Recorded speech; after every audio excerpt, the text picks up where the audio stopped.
Okay, so we're now actually at the very summit of Win Hill, or just a couple of metres below, and hopefully you can see some of the reasons why this is a really good place to bring you up to have a look at things. So this is an interestingly situated location. It's almost right on the boundary between what we call the Dark Peak, which is the northern part of the Peak District, which then extends in a kind of upside down horseshoe shape to the west and east, which is predominantly wallen gritstone formation of rocks. And then to the south from here, this is sort of due south the way I'm pointing now, we're looking down onto the limestone area of the Peak District, which we call the White Peak.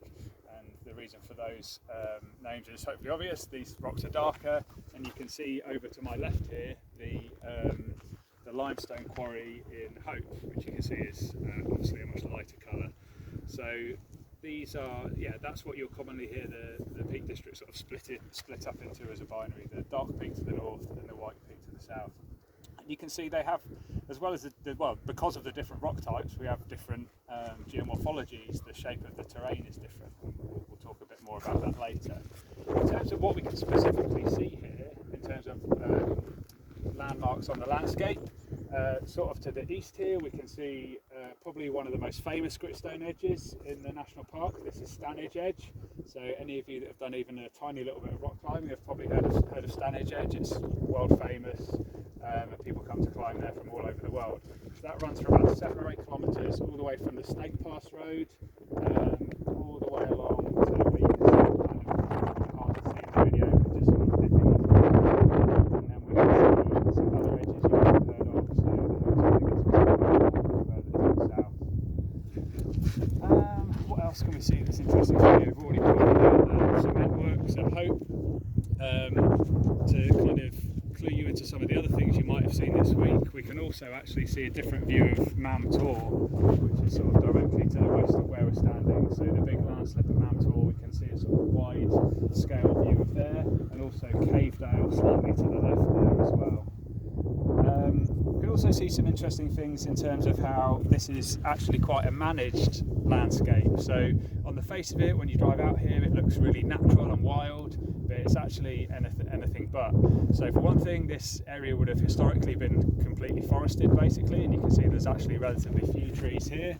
The trees that are left, we've got a mixture of more sort of ancient woodland, native species of trees, the hardwood, broadleaf trees, and also spikier looking softwood trees like pines.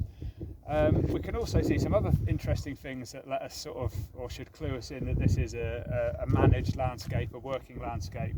So we can see the ecology of the area around us is a upland moorland area, and we can see that it's dominated by sort of large swathes of heather, and we can see that the heather's in interesting patterns. So this type of heather's called Calluna vulgaris, and we can see that there's different little patches. So this sort of swathe of flowers is quite even, but if we look a bit further over, we can see there's distinct sort of gaps in the heather, and what you'll see is that there's different sort of patches of heather that are of different ages, and some of it's been completely removed down to the ground and will then grow back.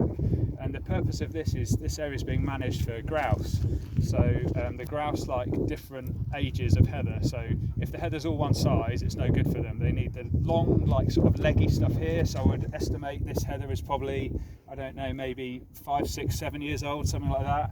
It's quite tall, quite leggy. That's good for them to go and hide in and build their nests in, but it's not that great for them to eat. So the young grouse need much shorter, juicier, younger sort of bits of heather, and so that's why it gets burnt or cut back, and then it will grow back younger. So there's this kind of mixed matrix of different ages of heather for the grouse, and the area is managed for grouse for sport shooting.